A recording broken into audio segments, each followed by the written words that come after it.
afternoon, good evening, or whatever time you're listening. And you're listening to... Listen very carefully. The podcast for people who love all things hello, hello. So, let's begin. I'm Kim Hartman, and I played the part of Helga.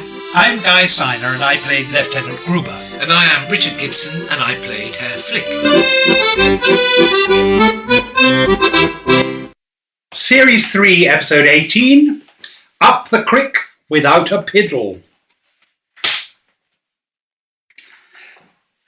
Well, I have never seen this episode before in my life. I don't remember being in it. Nor have I, and I remember nothing about it, and it was fabulous. I remember nothing about it, but I wonder if... Have we been AI'd? Maybe it's just an AI episode. Oh, God, yeah. It was one of the most extraordinary episodes, and we don't remember anything about it. Anything about it. Anything about it. And Sam Kelly came back. Yes. As Hans Geering. And I had no idea he came back. I knew he came back once, months ago. Many episodes ago. But this, he practically played the lead. I mean, he had masses to do and masses to say. Well, I suppose I can sort of understand that because we weren't involved in any of the scenes. Although, why didn't we see it? Why didn't we watch it? What were we doing at the time? And we were in the episode, so we were in the studio. When it was transmitted, there was some reason. But, oh, God, so much to talk to you about. I mean, it was just a great episode. And so many people who were great. I mean, right from the beginning, where it starts off with Renee up in the aeroplane with Madame Edith being flown across to the UK, to Britain. Yes. To England. To England, jolly old Blighty.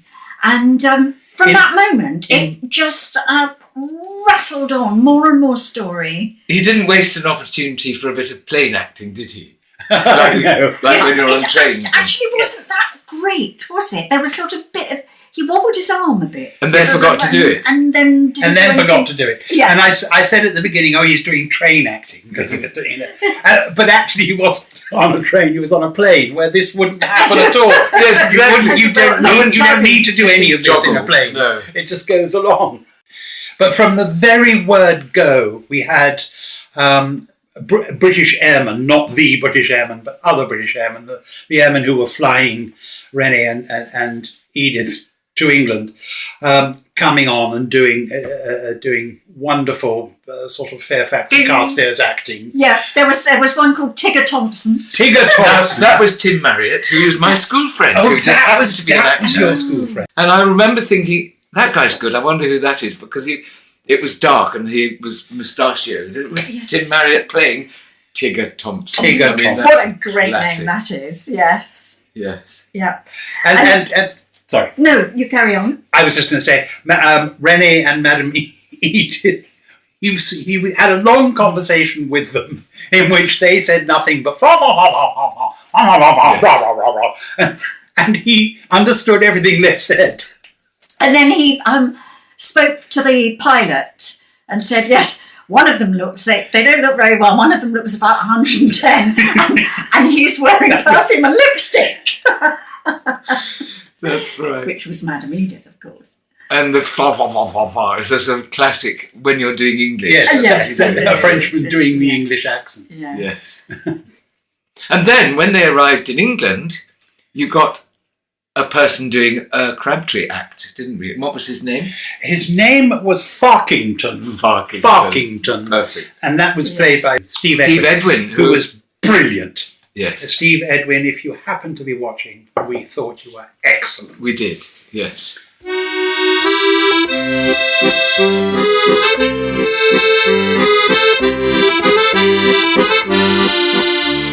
I've just written down Penelope.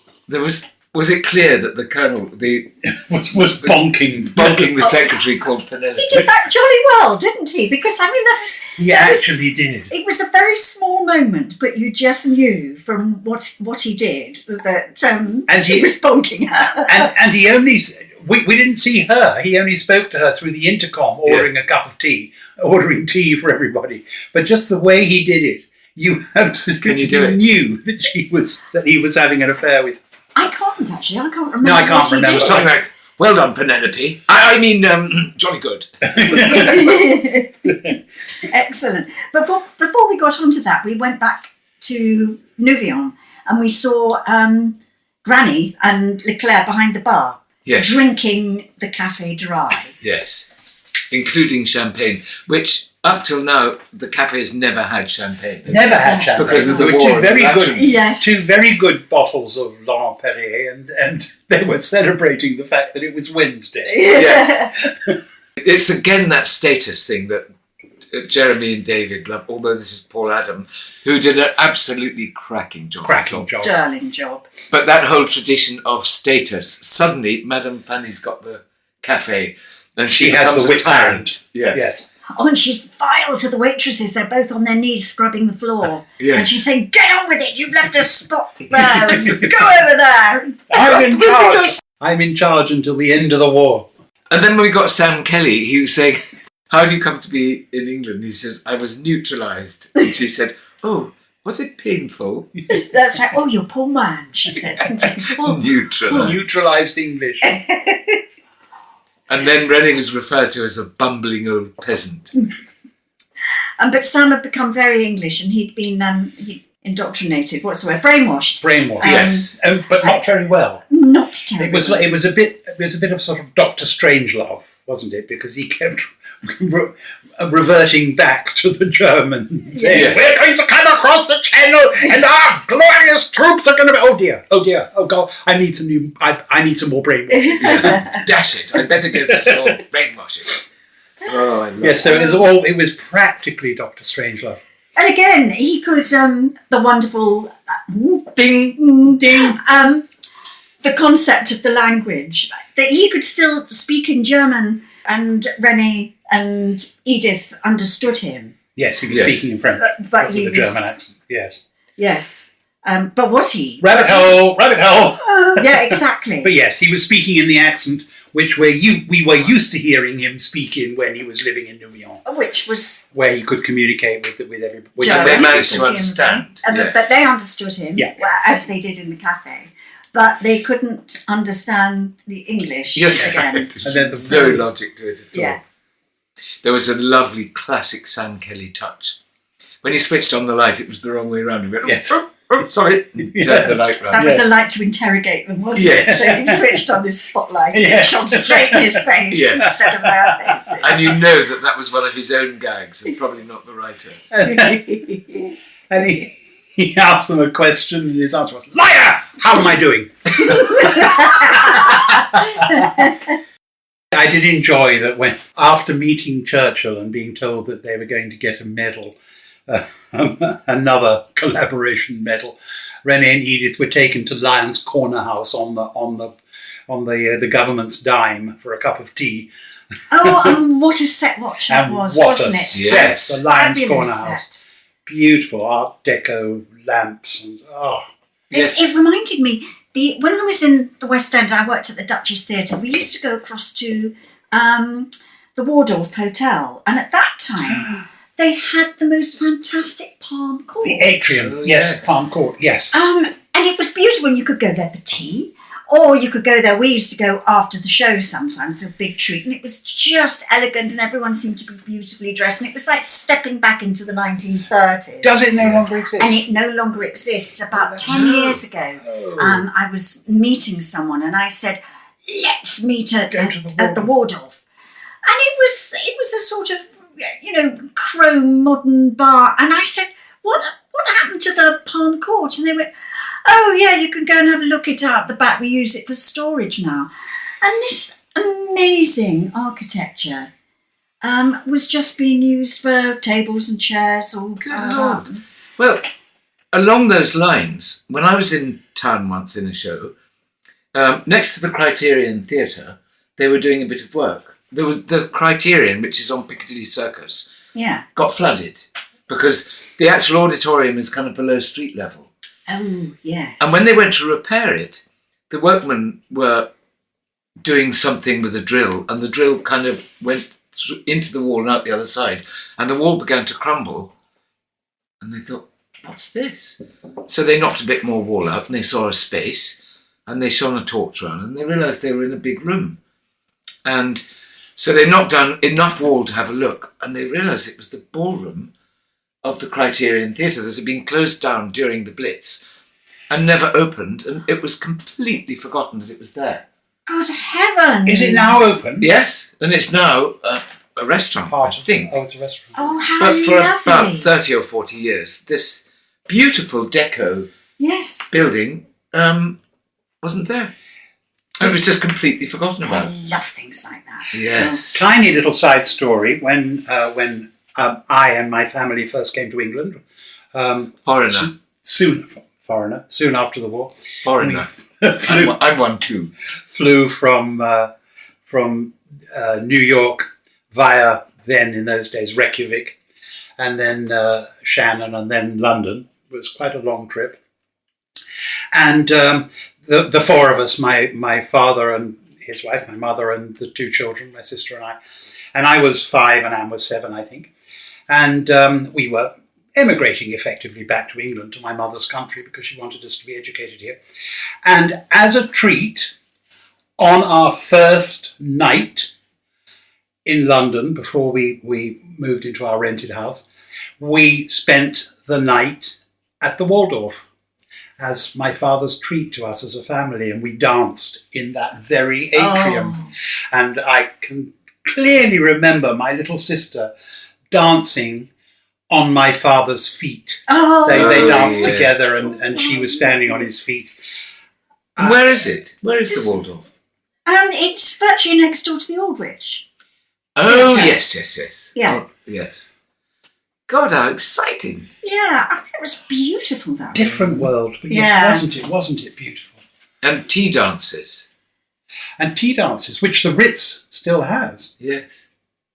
We should go. We should be. We have to book up about a year in advance. I suppose. yes. I did a cabaret for the Ritz tea dance several times Yeah. with my then other half. He didn't sound at all bitter when he said that, did he? Other half. My other ex. My Other half. then Ex. Oh, the lovely Christina Matthews.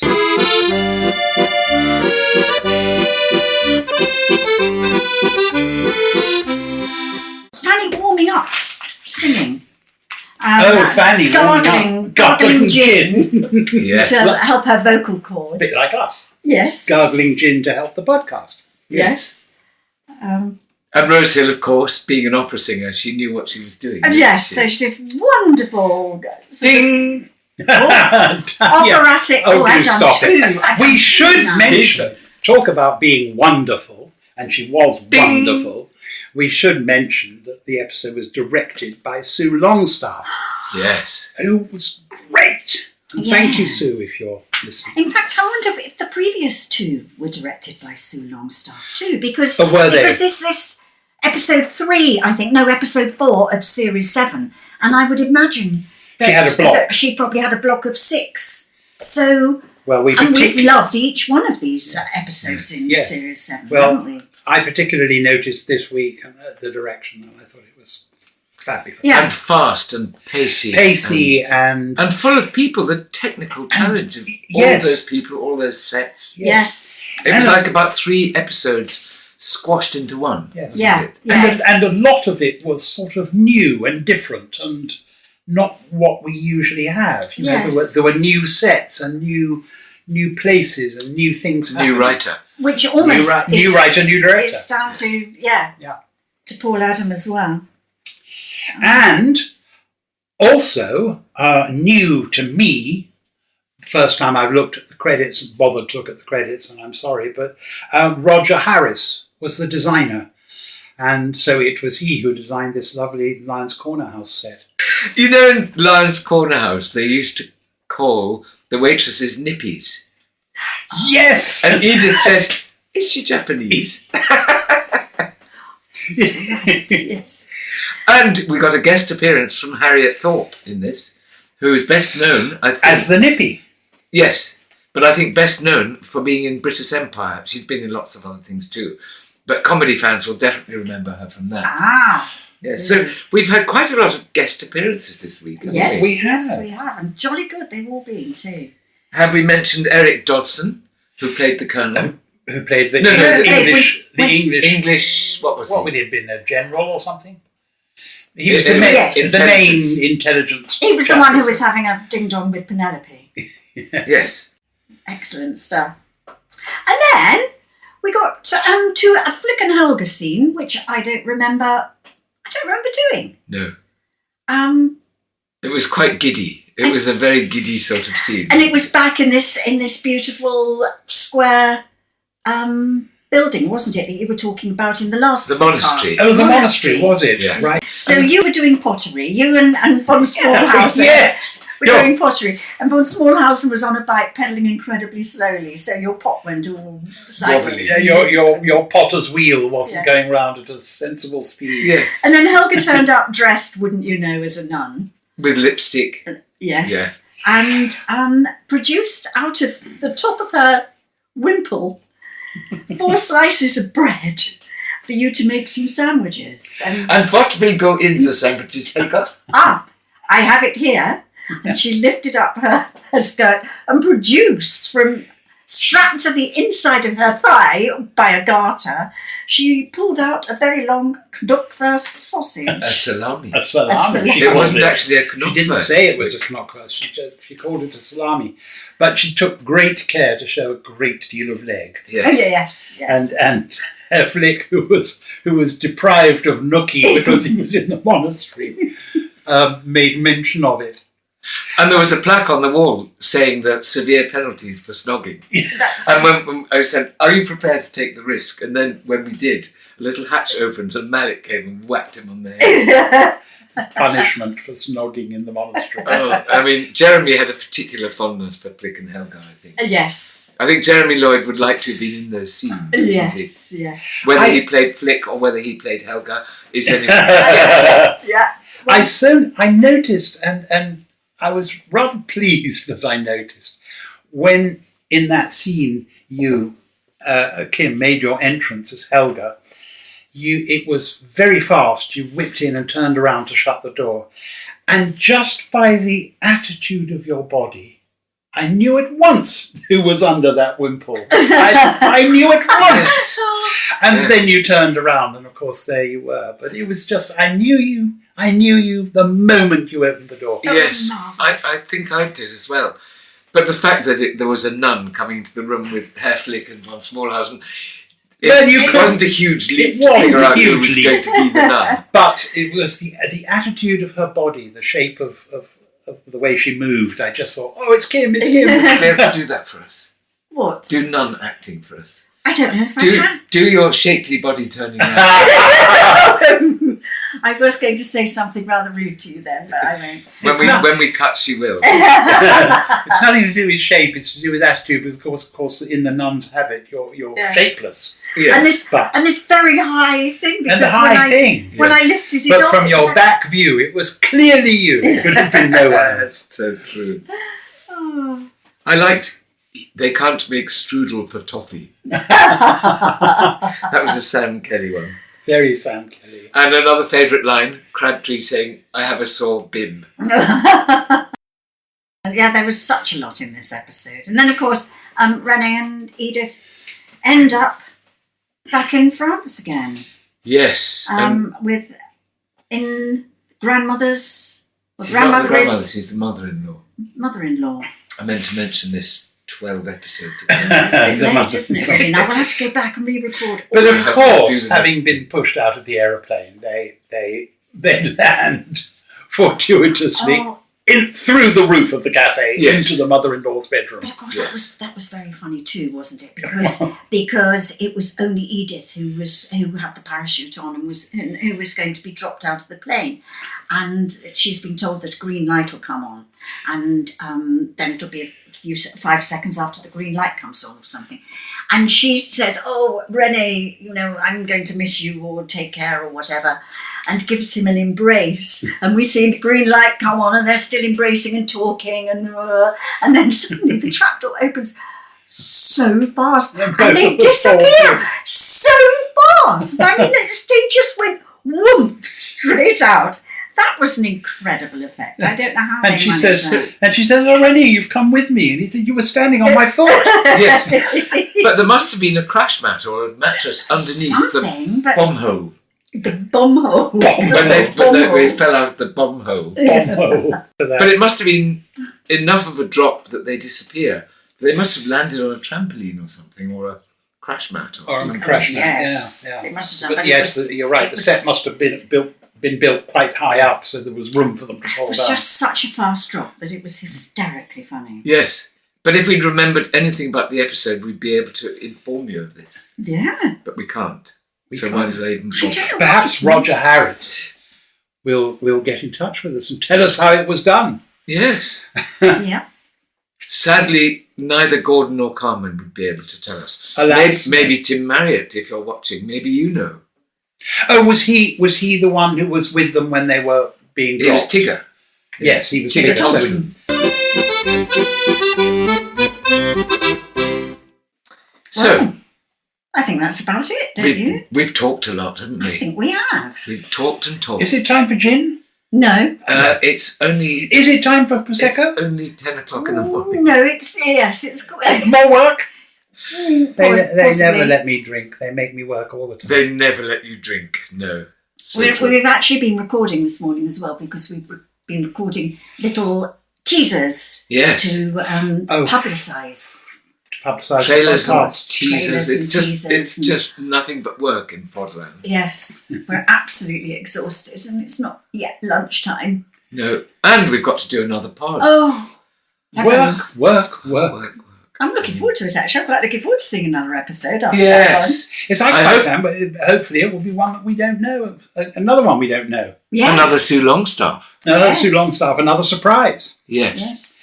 And I can see conference pears ripening on your tree just out there. Oh, yes. Are they ready to eat? No, they're not. They're What a still pity. little bullets at the moment. It's won't be till mid-August or the end of August. Used to be early September, but last year it was Really? August.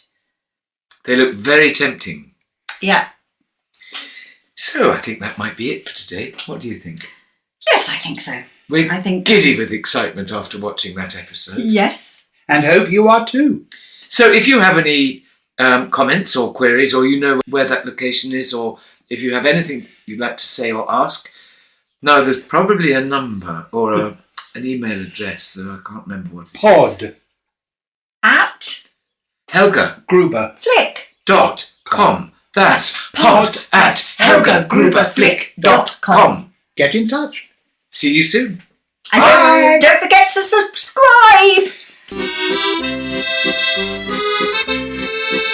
So, if you have any questions For answers Or stories for Kim, Guy or Richard, contact us on pod at Helga. Gruber. Flick.com. That's pod at helgagruberflick.com.